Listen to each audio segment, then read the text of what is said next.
ન્યૂઝમાં આપનું સ્વાગત છે। કાયદો અને વ્યવસ્થાની પરિસ્થિતિ જાળવવા માટે દાહોદ શહેર તથા જિલ્લામાં પોલીસ દ્વારા નાઇટ કોમ્બિંગ હાથ ધરવામાં આવ્યું।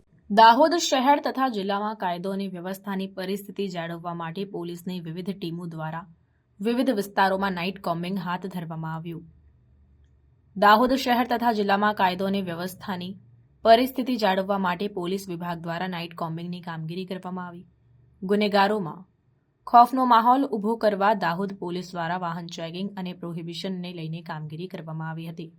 દાહોદ ડીવાયએસપીની અધ્યક્ષતામાં એ ડિવિઝન, બી ડિવિઝન તેમજ રૂરલ પોલીસ મથક સહિત મહિલા પોલીસ કર્મીની ટીમો નાઇટ કોમ્બિંગમાં જોડાઈ હતી, જેમાં કેટલાક અસામાજિક પ્રવૃત્તિવાળા સ્થળો પર દરોડા પાડવામાં આવ્યા। આ સાથે જ બસ સ્ટેશન, અવાવરૂ જગ્યાઓ તેમજ સેન્સિટિવ જગ્યાઓ પર પોલીસની ટીમ દ્વારા ચેકિંગ કરાયું।